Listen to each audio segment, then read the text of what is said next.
All right, good afternoon, everyone. It's a tremendous privilege to introduce our speaker, Dr. Richard Swinburne. Dr. Swinburne is Emeritus Nolloth Professor of the Philosophy of the Christian Religion at the University of Oxford.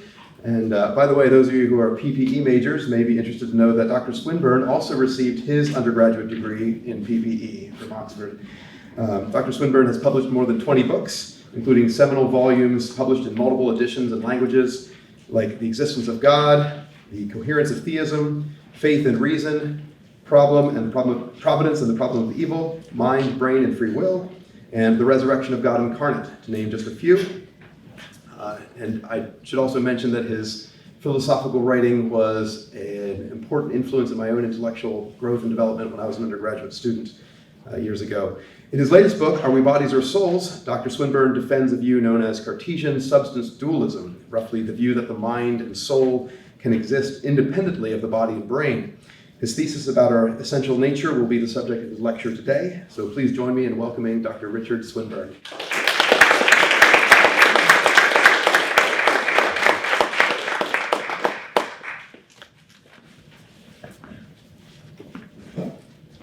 Well, thank you very much for having me this morning, and I'm very pleased to be here. And I'm going to talk to you about the nature of human beings, whether we are just bodies or whether we are souls and bodies, and if we are both, which is the essential part of us, which makes us what we are. And in this lecture, you all have a handout, and you should be able to follow the stages of my lecture as you go through the handout. Right. In this lecture, I shall present one argument from my book of the same name for the view that, as Plato and Descartes claimed, humans are essentially souls. We do, of course, have bodies, and they are vital for our well-being. But what makes us who we are is, for each of us, I claim, our individual soul. In this lecture, I approach this conclusion by discussing different theories of personal identity. Now, can you all hear me? Is that clear? Right, thank you. The theory of personal identity is a theory of what makes one person P2 at a later time T2 the same person as a person P1 at an earlier time T1. For example, what makes George, accused in 2020 of having committed a murder in 1960, the same person as a person called George who committed that murder in 1960. The question is not, as such, the question of whether the later person has the same personality as the earlier person. Someone's personality or character is a matter of whether they are strong-willed, knowledgeable, intelligent, sympathetic, and so on. We say that someone's personality has changed if they, that is the very same person, gain or lose some of these characteristics. But the question about personal identity is not that question. It's a question about whether a person is the same person as an earlier person, even if his or her personality has changed. One apparently obvious answer to the question of what makes P2 the same person as P1 is that P2 is the same person if and only if P2 has the same body as P1. But how much of the same body? Surely if someone has a heart transplant, they still continue to exist, but with a new heart. And similarly for any transplant of any other bodily organ except the brain. What makes the brain special is that our conscious life depends on the operations of our brains. We move our limbs only because, by causing some brain event which causes the motion of our limbs, and we hear and see what is happening in the world only because light or sound waves cause changes in our eyes and ears, which cause brain events, which in turn cause our perceptual experiences. And our memories and character depend on the operation of our brain. Without the operation of our brain, we would not have any conscious experiences at all. So perhaps the answer to our question is that P2 is the same person as P1, if and only if P2 has the same brain as P1. But again, the same question arises. How much of the same brain does P2 need in order to be the same person as P1? While most cells in other parts of our body are replaced gradually over the course of 7 years or so by new cells, probably most brain cells, that is, brain cells are called neurons, most brain cells remain the same over the course of a normal human life. And that is perhaps an additional reason for taking our brain as what makes us who we are.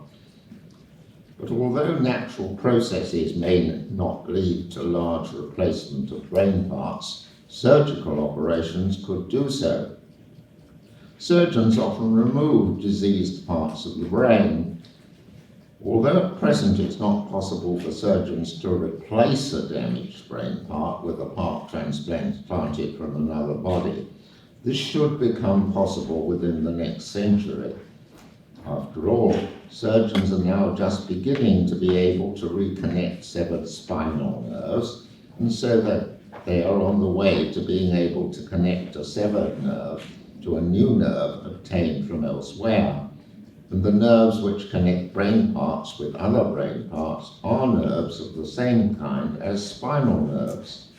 Hence, it should become possible for surgeons to remove some brain part by severing the nerves which connect it to the rest of the brain and join the severed nerves to a part of the same kind taken from another brain. So, how much of someone's brain could be replaced before that person ceases to exist?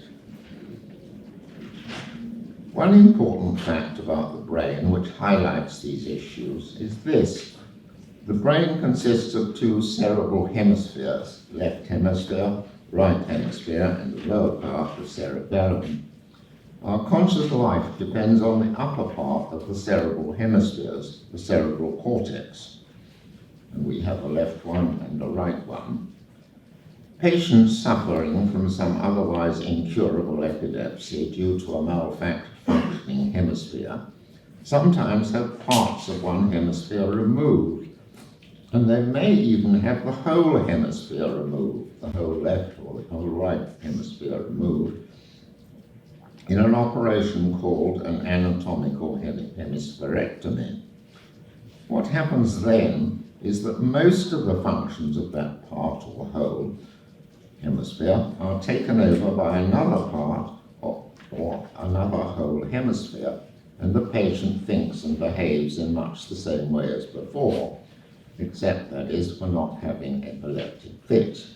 That is, if you take out most of the left hemisphere, the functions previously performed by that hemisphere are taken over by the right hemisphere, and conversely. On the whole, that's what happens. In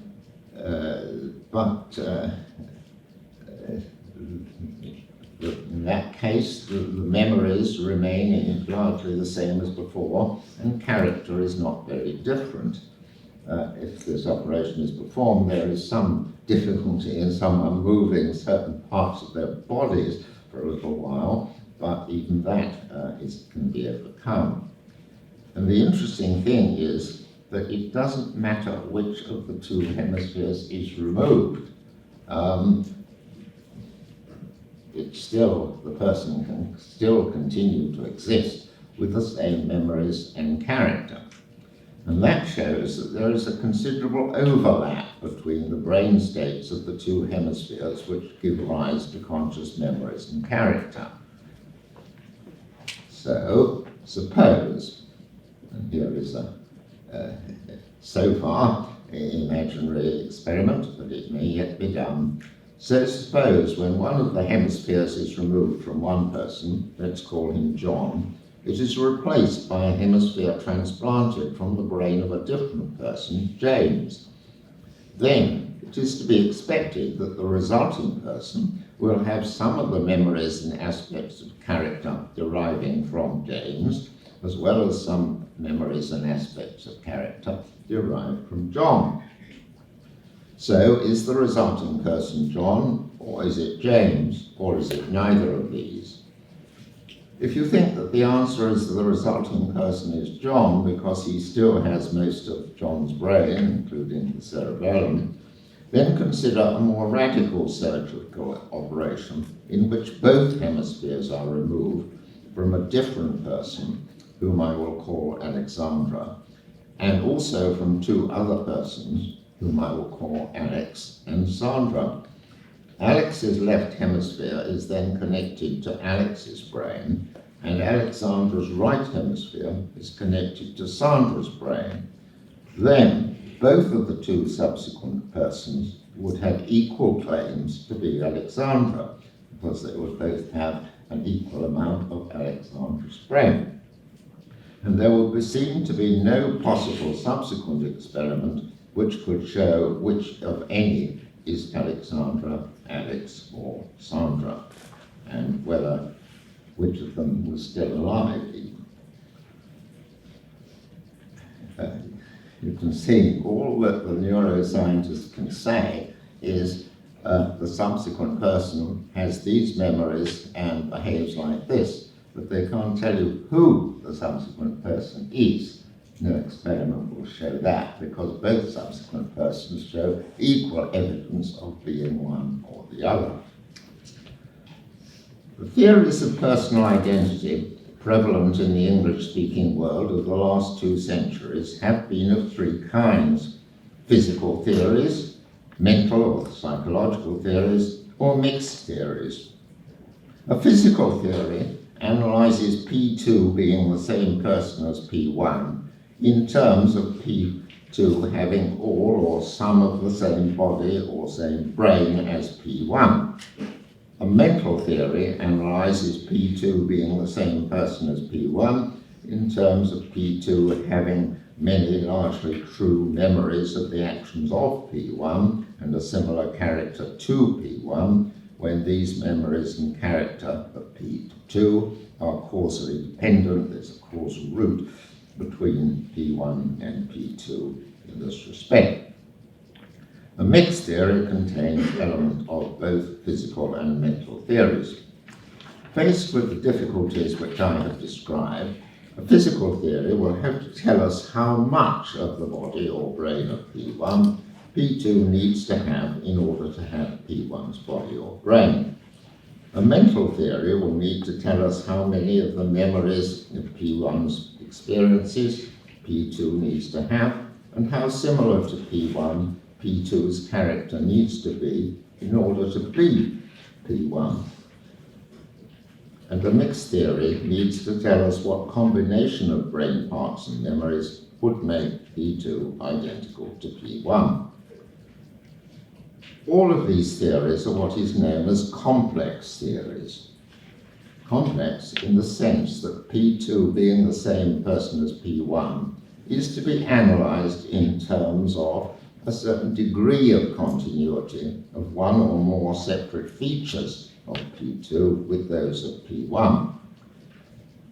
P2's brain is continuous with the brain of P1 to the degree to which any replacement of parts of P1's brain is gradual, and P2's memory and character are continuous with those of P1 to the extent to which any loss of memory is gradual, being gradually replaced by new memories of more recent experiences.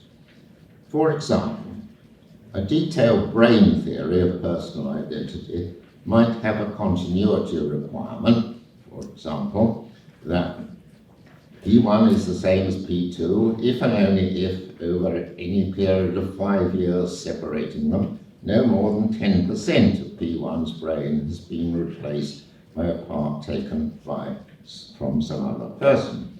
So P1 would be the same person as P2 if after 5 years only 9% of P1's brain had been replaced, but not if 11% of P1's brain had been replaced.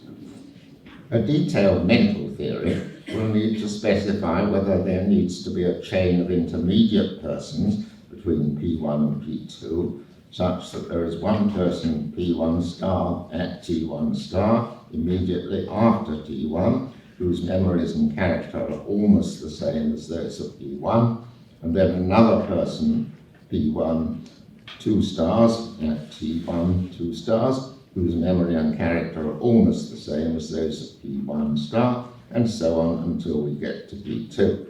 That is to say, we would put it in less question begging way. A memory theory would say, well, you're the same person as George 60 years ago, if and only if there's a George 50 years ago whose memories are slightly different from that of George 60 years ago, and then there's another one 40 years ago whose memory and character are a bit more different until we come up to P2.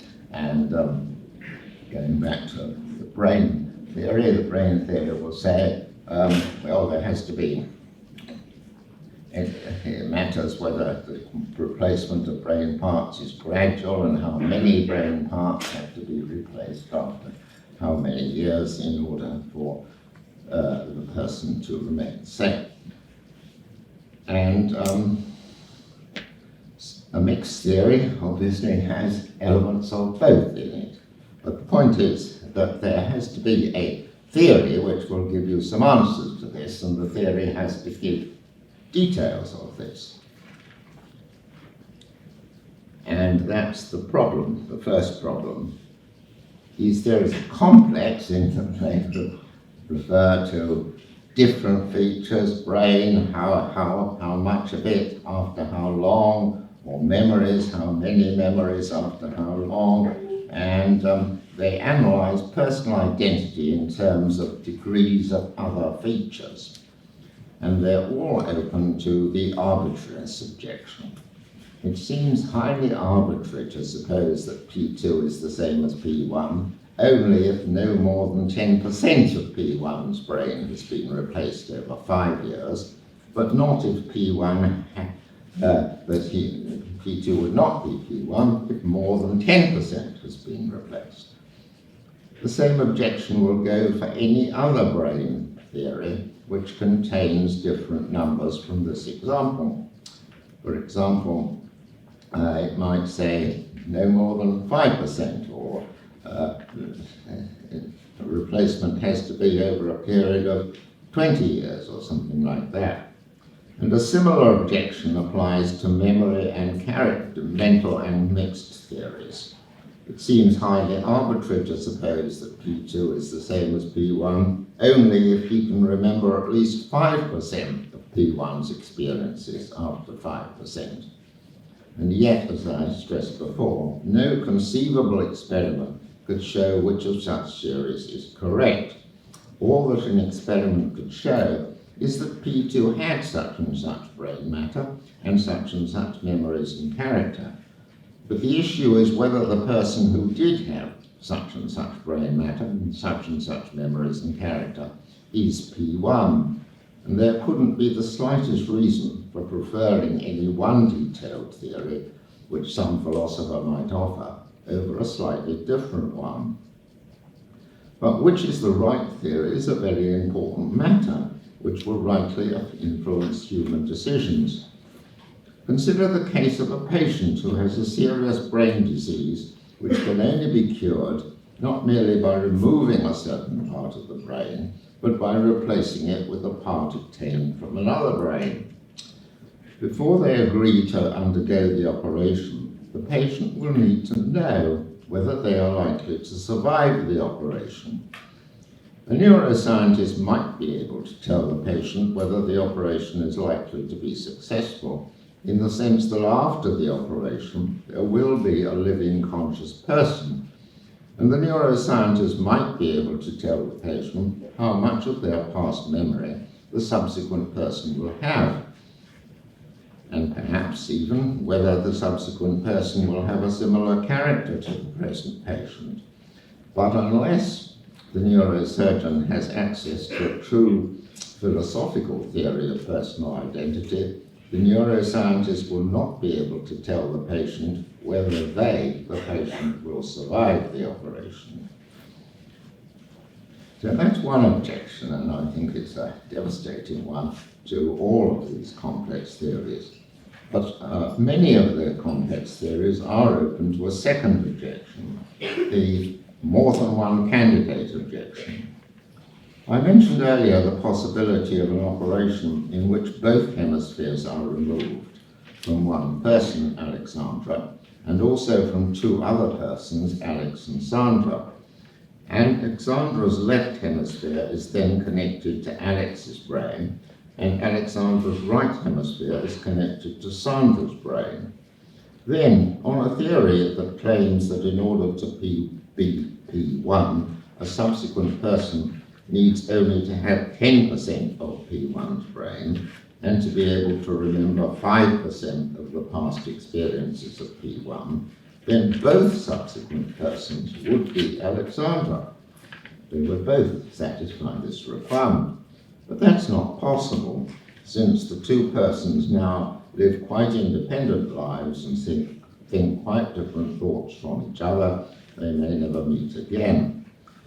This objection does not apply to theories which demand a great deal of continuity and connectedness between P1 and P2, because only one candidate can satisfy them. But many theories are open also to this objection.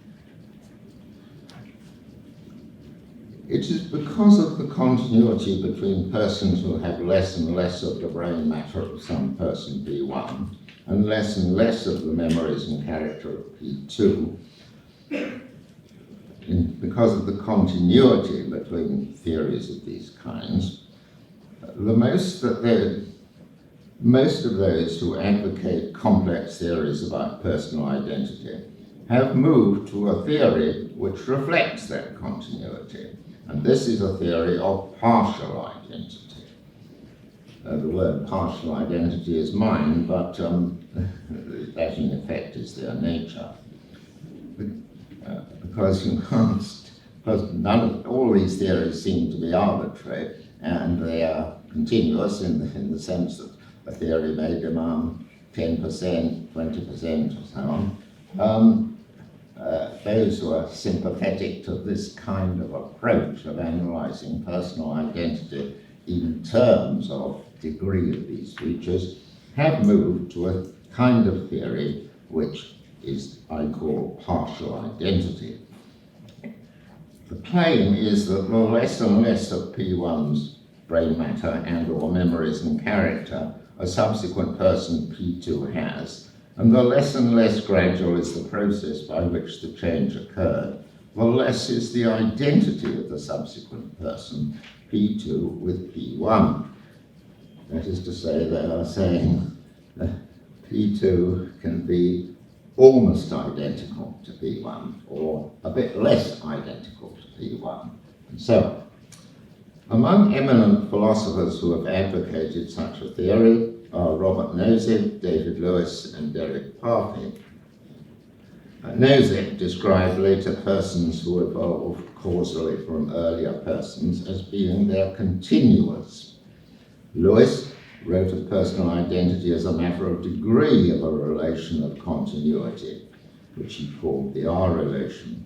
And Derek Parfit wrote of later persons being to different degrees survivors of the earlier person, to the extent to which they have physical and mental continuity with them. For all these writers, the facts which a theory of personal identity needs to describe is the extent of such continuity, and that is in effect the partial degree of partial identity of a person with an earlier person. According to these philosophers, to call a future person really identical with a past person is to use an imprecise ordinary language term to describe a case where some person has a very great degree, perhaps the maximum degree, of continuity with a past person, and a greater degree of continuity with that person than with any other person. So you're not really totally identical to the person you thought you were yesterday. You're only 99.99% identical with that person, and so it goes on. Advocates of these theories point out that the identity of a later inanimate physical object with an earlier one is a matter of degree. After all, a later table may be naturally described as being partly the same as an earlier table if it's made of only some of the parts of the earlier table. For example, if it has all the legs of the earlier table but a different tabletop.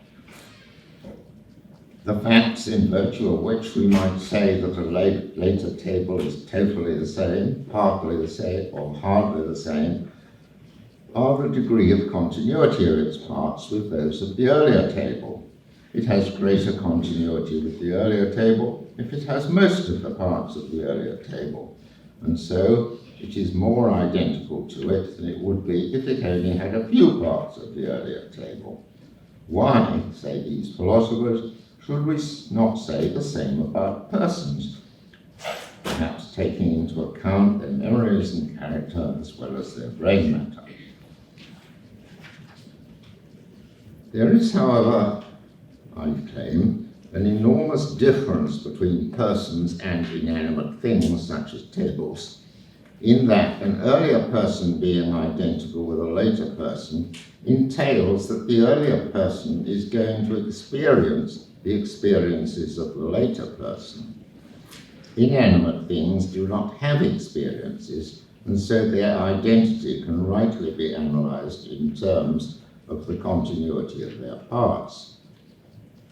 But if personal identity is ultimately a matter of degree of continuity between successive persons, it must give an account in terms of continuity of why and when a person has reason to fear the bad experiences and to hope for the good experiences of any person who is a close continuer or survivor. That is to say, if you're going to analyse personal identity in terms of degree of so-and-so, then you have to give an account not merely of, well, the degree to which the parts of the brain are the same, or something like that, but the degree in which you have reason to expect the experiences of this further person rather than that further person.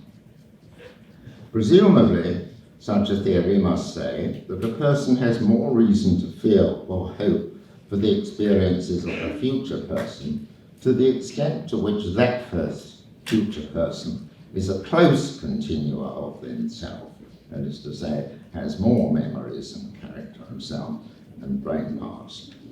But that leads to what I regard as a conclusive objection to any such partial identity theory. While only some of the complex theories which I discussed earlier entail that any future person, some of these complex theories which I described earlier, only some of them are open to the more than one candidate objection. That is the objection that there will always be two candidates for being the same person. Only some of the original crude theories, non-partial identity theories, are open to that objection. But in fact, all partial identity theories are open to a form of this objection. On any theory on which continuing to exist is a matter of degree, it's always possible for the original person, P1, to have more than one continua or whatever, although some of them may be a closer continua than the other. For example, if P2 gets 70% of P1's brain, and the remaining 30% can be given to P2 star, different P2. And so P1 will have two continuas. One is a closer continua, P1 star, but the other one is a less close continua, but a continua all the same. But since they are both continuous, since P1 has two continuous, then P1 is going to have, to different degrees, both the experiences of P2 and the experiences of P2 star. If these are both continuous, then the original person is going to expect to have the experiences of both of the subsequent persons, some of them to a less degree than others, no doubt. So, suppose P1, the original person, knows in advance what is going to happen to his brain. And he also knows that one of the continuous, P2, is going to have a happy life, and the other continua, P2 star, is going to have a miserable life. Then, a partial identity theory will have to claim that P1 must expect to have a life that is partly happy and partly miserable. But what can that mean, since no future person is going to have a life that is partly happy and partly miserable? One of them, the future person, is going to have a happy life, and the other is going to have an unhappy life, and no one is going to have a mixed life. P1 and P2 and P2 star, the two successive persons, will have quite different lives, and neither of their lives will include a mixture of happiness and misery.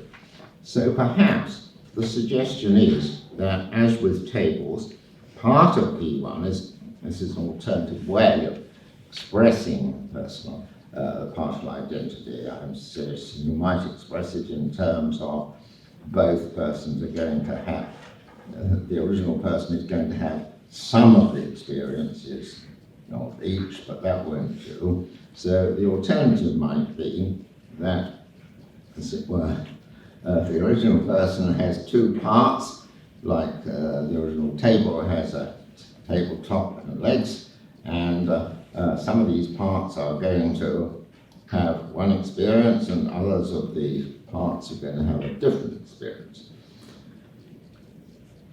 But experiences are the properties of persons. They happen to persons. They are not properties of parts of persons.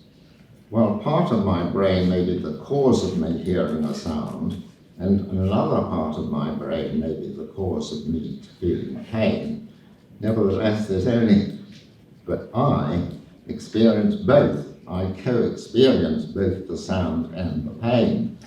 Everything that happens to me, every experience of P1 is an experience of the whole person. It's not an experience of part of the person. It cannot be, therefore, that part of me looks forward with pleasure to P2's experiences, and a different part of me looks forward with fear to P2 star's experiences, because there's only one me who will have both to look forward to both. So the partial identity of both P2 and P star with P1 cannot consist in P2 being identical with one part of P1 and P2 star being identical with a different part of P1. For these reasons, it seems impossible to make sense of the notion of a future person being partly identical to an earlier person. Degree of continuity of brain or memories cannot be what personal identity consists in. Now, that's just to summarize where we've got to. I pointed out all these complex theories are arbitrary, and some of them have the consequence that there can be two people who are the same as the earlier person. And this leads to more sophisticated philosophers of today saying, well, the real truth is none of us are fully identical to the way we were yesterday or the way we were before. It's only a matter of degree. When there are brain transplants and acute amnesia, then it's just that the change is rather more radical than in the ordinary case. But really, none of us are the same, really the same person as we were as we might be described as being when we were young and so on. But this runs into the difficulty that if you analyze personal identity in terms of these features of brain and memory, then if you say that sort of thing, then there will always be the possibility of two continuums, one of whom may of course have more brain and so on than the other one, and therefore be more of a continuum, but that will always be possible. So it will always be possible for two people each to be continuous of the original person. And what can that mean? What can it? And I'm arguing it can't mean anything except you're making it, you can't give any sense to it, because it would claim that the earlier person will have reason to expect the good things that will happen to one of the subsequent persons, the bad things that will happen to other of the subsequent persons, and how can we interpret that? Because there's no subsequent person that has both of those experiences in any degree. And if we then interpret it as saying, well, what it means is that part of me has can look forward to these things, and one of these experiences, and another part of me can look forward to the experiences of the other person, well, experiences are experiences of whole persons.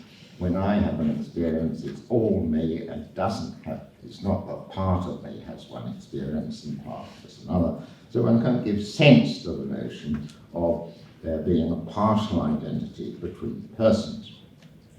I conclude that no complex theory can possibly analyse what it is for one person to be identical with a later person, because no such theory can analyse what it is for an earlier person to be about to have the experiences which some later person is going to have.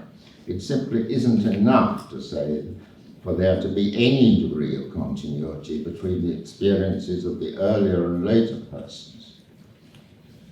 So all complex theories which analyse personal identity in these ways, whether they're straightforward ones or whether the partial identity ones, just in the end don't make sense. So what's the answer? Well, the answer must be what is called a simple theory. A simple theory claims that personal identity cannot be analysed in terms of any properties or substances of which there can be different degrees or quantities, since for the reasons I've given, personal identity is all or nothing. Each person is or is not the same person as an earlier person, and there's no intermediate possibility.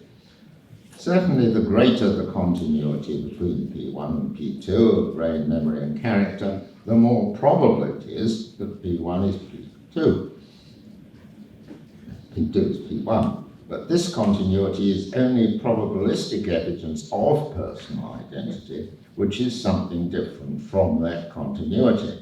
Just as a footprint in the sand makes it probable that someone walked there, but someone having walked there is something quite different from the evidence for it, the footprint in the sand. And what we're concerned is, what is it for some person to be identical with a past or future person? And the answer given by the simple theory is that it can't be analysed away in these ways, in terms of any properties or substances which are divisible. And so we could leave it at that. Why say, well, that's just an ultimate fact. Some later persons are the same as an earlier person, and some aren't. But now there's a bit of problem with that too. And the problem is a highly plausible principle, which I call the principle of the identity of composites, and which I will now explain, and it is, I think, on your handout. A substance is a thing which has properties.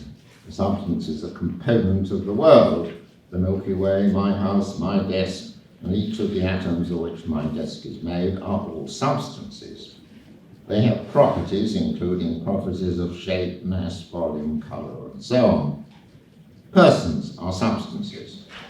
The principle of the identity of composites states that, quote, if a substance exists for a certain period of time and has certain properties, and has certain substance, is made of certain substances, which also have certain properties as its parts, arranged in a certain way, all with a certain history, then it's not logically possible that if these parts exist in the same arrangement, having the same properties, for the same period of time that they could constitute a different substance from the ones which they do form. Now that's quite a mouthful, and let me give you an example.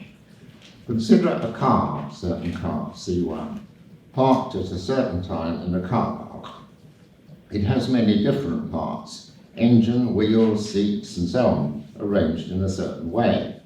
The car has had a certain history, during which it has gained or lost various properties and parts. Each of its parts has a certain history, during which that part has gained or lost various properties.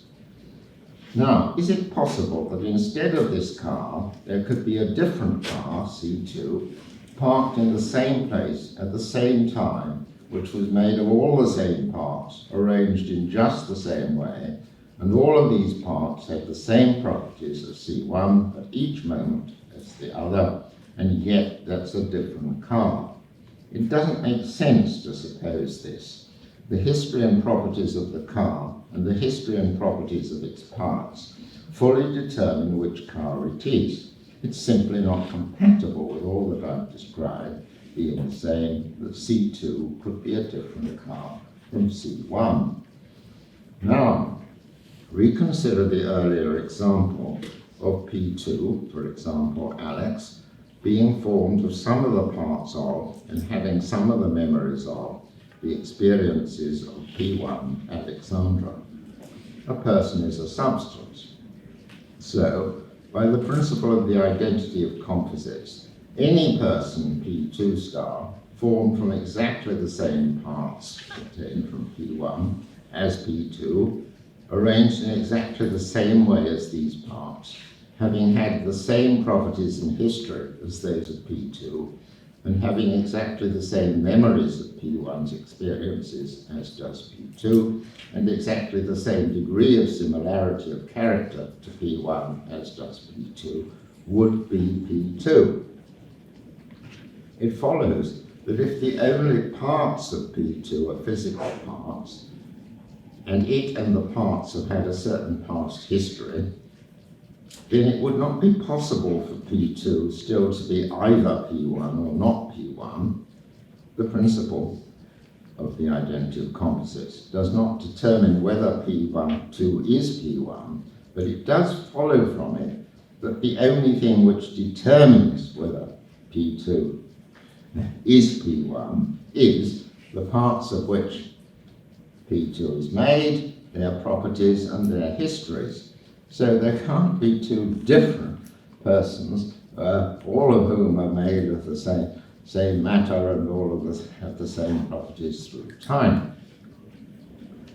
But then it's a consequence of the examples I was given earlier that isn't enough to determine whether Alex is Alexandra or Alex isn't Alexandra, because Alex will,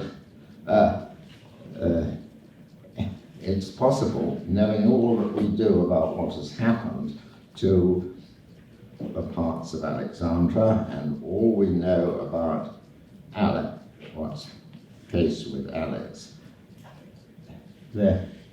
if the only parts Alexandra has are physical parts, and the only properties that Alexandra, whatever properties Alexandra has, that would be enough to, that would not, what the earlier thought experiment suggested, is that would still leave open the question of whether Alex was or was not the same person as Alexandra. But if the only properties the only parts that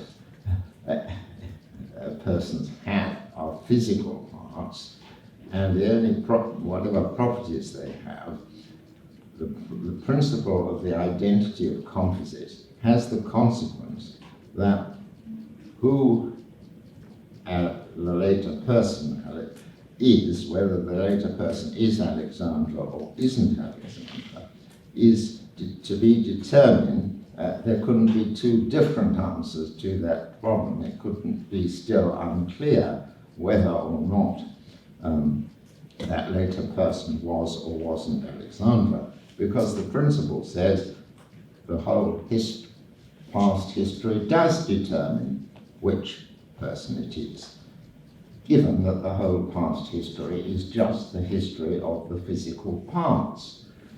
And it follows from that that the only way in which the simple theory of personal identity can be true is that there is another part which makes another non-physical part, which makes one of them P2 or not. They are the same as Alexandra if they have Alexandra's soul, and they are not the same as Alexandra if they don't have Alexandra's soul.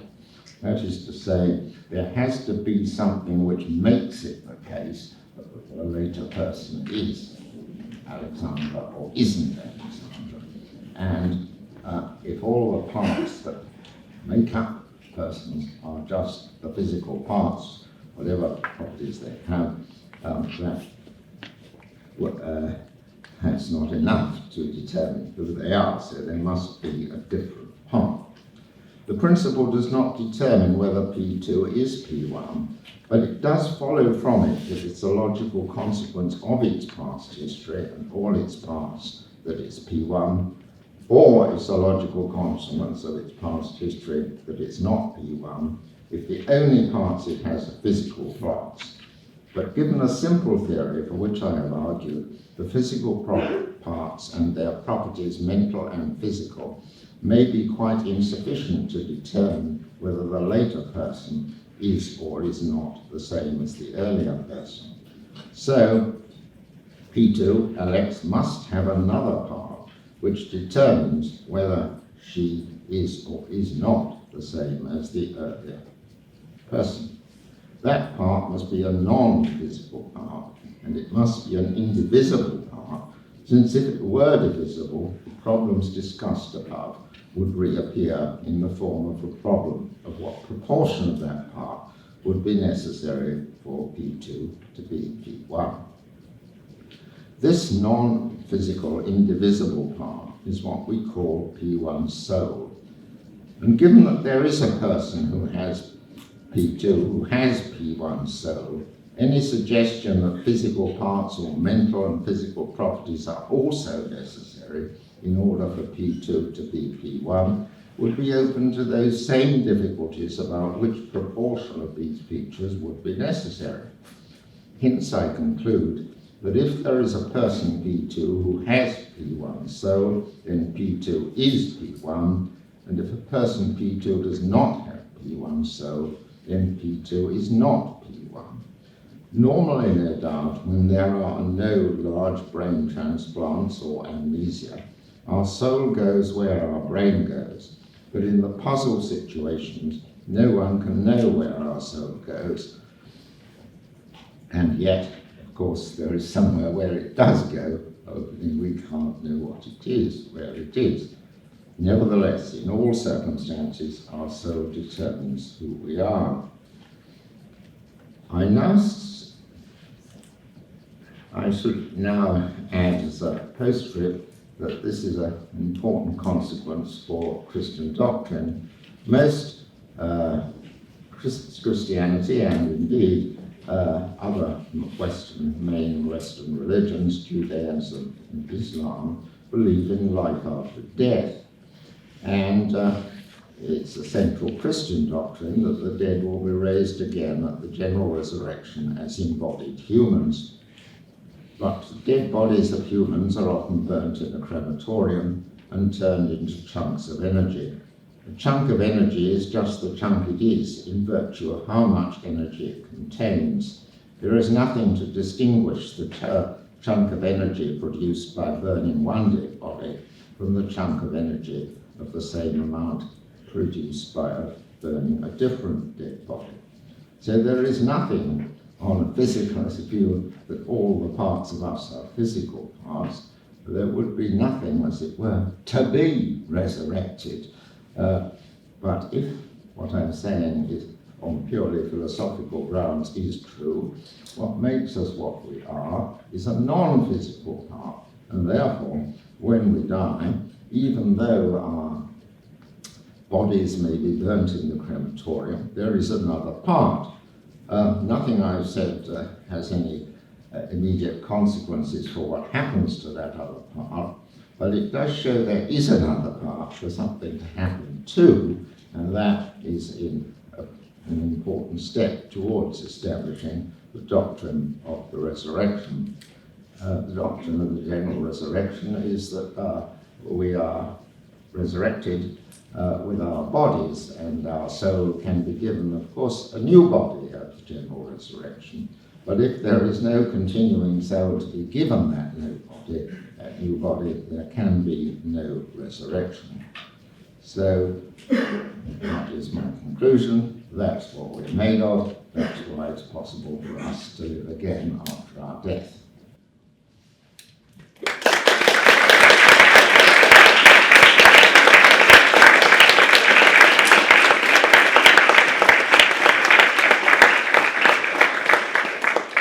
Dr. Swinburne. We have time for some questions, so if anyone has a question for Dr. Swinburne, just raise your hand high, and I'll let him call on whoever he chooses to call on, and speak loudly to ask your question, please. Oh, sorry, we do have a microphone for questions, sorry. Thank you. Is this working? Okay. So would you then equate the consciousness with the soul? Do you think those are the same thing? I'm sorry. Do you think the consciousness and the soul are the same thing then? Well, consciousness isn't a thing. It's a property of a thing. This is a thing. Being of a certain shape is a property of that thing. Consciousness, what makes something a soul as opposed to a physical object, is that the soul is capable of having consciousness. This is not capable of having consciousness. Thank you.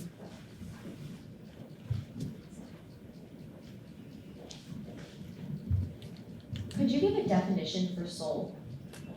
Soul is a non-physical, indivisible object which is capable of consciousness. And I have argued that such a thing is an essential part of us, the essential part of us. The word soul can be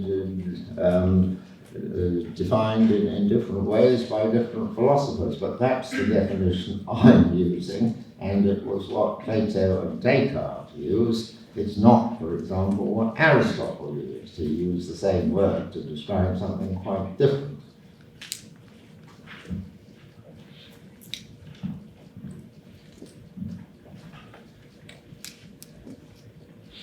Would you say it's possible for instance, a digital neural network that imitates the brain to have something similar to consciousness or something resembling consciousness, if not it being consciousness itself? I think it's logical to forget the word something similar for the moment. It's certainly logically possible that something like that, a neural network, would become conscious, but my argument is that if it did become conscious, it would have to do so by having a soul. And I don't see that there's any necessary truth that souls have to arise as a result of gestation in the womb for 9 months. And that's the way we know about them, but maybe there's some other way of knowing them. But I would think we won't have any grounds for believing that neural networks have souls for this reason. If you are to think that, if you are to have reason to believe that some other thing than humans is conscious, you must have grounds for that. And the grounds can't simply be that it behaves like humans, because you can make something that behaves like humans without, in any sense, it being conscious. It could do what we do without being conscious. How are we, what evidence can we have that something else other than ourselves is conscious? And the only evidence we can have is that it has brains similar to our brains. And for that reason, we rightly believe that higher animals are conscious. And for that reason, I would wish to say they have souls, not with the capacities of our souls, but souls. So I'm appealing to the principle, same cause, same effect. In other words, similar cause, the animal brains, similar effect to human brains. But I'm denying the principle, same effect, same cause, because same effect might be similar behavior, but similar behavior can be caused in many different ways.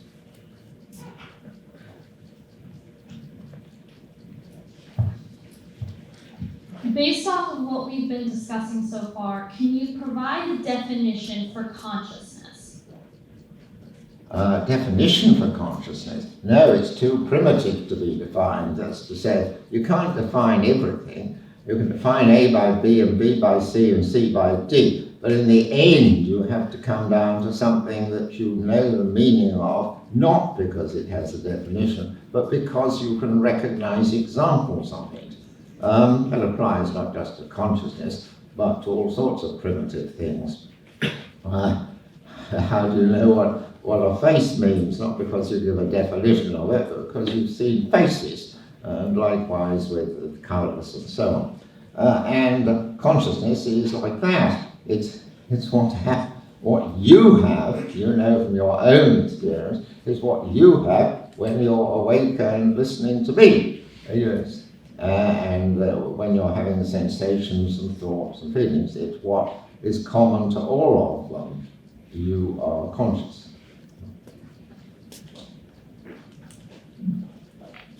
Yeah, go on. Oh, all right.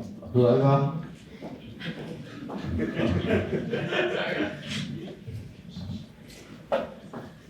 So I understood these arguments and how they prove that we as humans must have souls, but I believe that is common held Christian belief that souls are a purely human characteristic. These arguments using neuroscience, could they not also be used for animals as well? And can't this same line of thought show that animals have souls? Yes. And as a follow-up question to that, what's to say that this just proves that I have a soul and not anyone else? Well, of course, if you're worried about whether other people are like you, and the mere, even though they have brains very like you and their behavior is very like you, well, I think you've got good evidence that they're like you. And as I was saying earlier, we have evidence that apes and dogs and so on, it wouldn't go much below that, because below that they don't have brains similar to ours. But in the case of the higher animals, they do have brains similar to ours, and that's reason to believe that they have souls in the sense in which I defined it.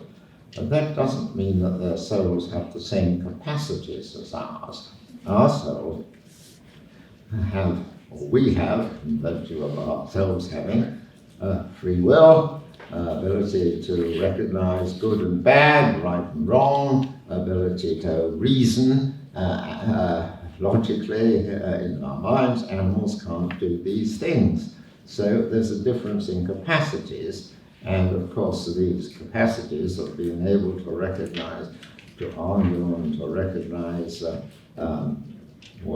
moral goodness and moral badness enables us to have an access to worship and to God, which animals don't have. And there's nothing particularly revolutionary about that. The medievals always talked of three sorts of souls: vegetative souls, animal souls, and they called intellectual souls, in other words, human souls. They distinguished human souls in the sort of way I've distinguished them, and it tends to be the case that modern talk just confines soul to the sort of souls we have, but we are the only creatures who have those sort of souls. Yeah. Thank you. One at the back, I think. Thank you for your talk. Does the problem of continued identity over time, is it only solved if you have a soul, or is that problem still there for objects or rocks or lower level animals? I'm sorry, the first part of the question again. So the souls, having a soul solves the problem of continued identity over time for human beings or animals with souls. Yeah. Is that problem still there for objects or lower Oh, animals? I see. Are other things conscious besides us? No, is the problem of continued identity over time still Oh, there I see. for You other mean, things? is it a problem?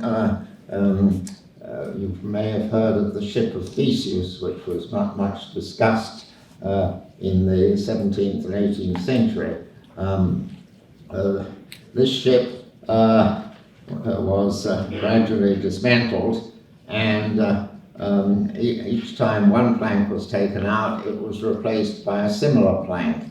And the planks that were taken out were put together and formed another ship. So you have two ships, one of which was made of the original planks, but there was no continuity between this the whole ship and the new ship. And there was another ship which there was continuity between the old ship and the new ship, because every replacement of planks was gradual. And so the issue is, which of the two subsequent ships was the original ship of Theseus? Well, I don't think there's any deep metaphysical truth here. You can say which you like. You can use either continuity of parts as crucial for the identity of material objects, or you can use original, having the same matter, even though taken apart and so on, as what constitutes being the same material object. You can say which you like. And of course, there are often disputes in law courts about whether some object is or is not the original painted by Cézanne or whatever, if someone else has found it to it and that sort of thing. But there's no deep further truth. This is a matter for verbal definition.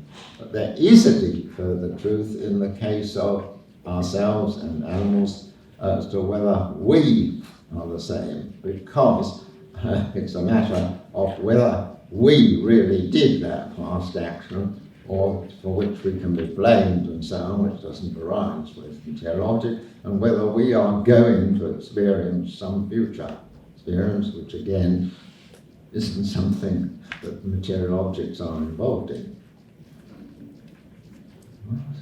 Someone at the back.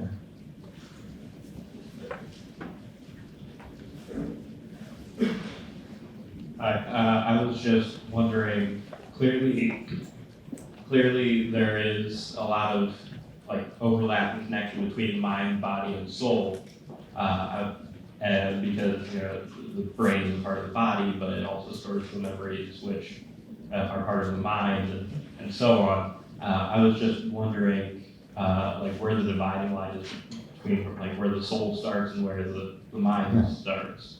Sure.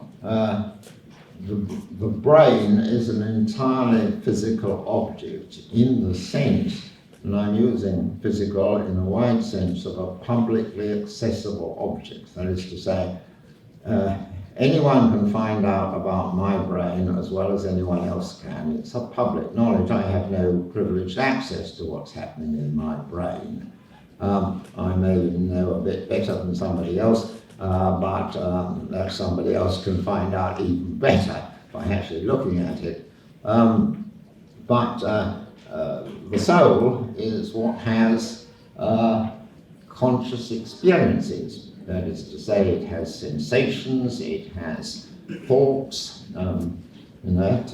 today's Wednesday and so on, thoughts, and current thoughts, that is, and it has intentions, it has plans to do this or that.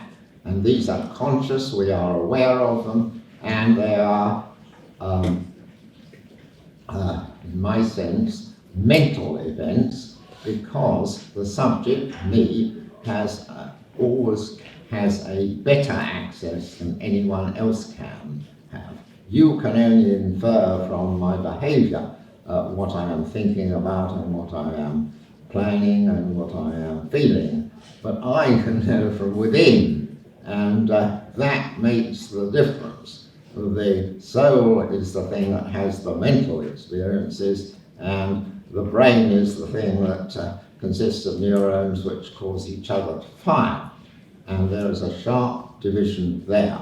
Memories, if brought to consciousness, do not belong to the brain, and nor do sensations.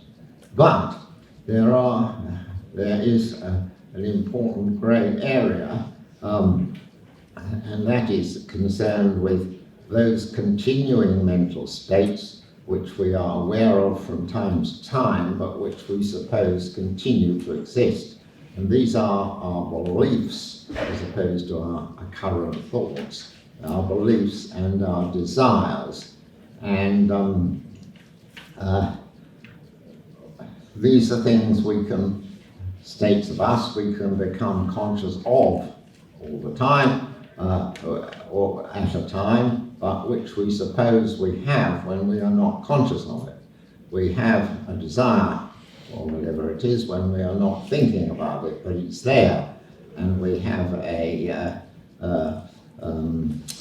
belief about something, and it's there all the time, although we're not thinking about it. The mental states I've mentioned about are the ones which if we have them, we're conscious of them. If we have a sensation, we're conscious of it. If we have an occurrent thought, we're conscious of it. If we have an intention, we are conscious of it. Any movement in our body, we are conscious of it. Now, these intermediate states, the beliefs and desires, can be analysed in one of two ways. You can think of them as, on the one hand, actually mental, sort of, but suppressed from consciousness, or not suppressed, but there below the level of consciousness. And if you take, for example, Freud's picture of the mind as consisting of three parts, a unconscious part, the conscious part, and the superconscious part, then this is the unconscious part. It's mental, but it's there as a property of the soul. I mean, Freud wouldn't put it that way, but I'm using his theory to illustrate the point. Or on the other hand, you can think of our beliefs and desires as brain states which will throw up the mental state of being aware of a belief or desire at or whenever we want to. That is to say, me having a long-term desire to visit New York or whatever it might be there only in the sense that when I think about New York, I feel the desire, and that is caused by a brain state. So it is a disputable matter about whether these intermediate states are really properties of the brain which throw up certain sorts of consciousness from time to time, or whether they are properties of the soul which, as it were, have mental content to them. And I think there are arguments on either side, and I don't feel that I can pronounce one way or the other on it conclusively. I'm inclined to go for the mental theory, but I won't go into the reasons why at this particular time, for reasons of time. But I think in that case, as it were, we carry them with us after our death. But if it's that they are not parts of our soul, then we don't carry them with us after our death, and in that case, God will have to put them back, as it were, after our death. Thank you so much, Dr. Swinburne. Please join me in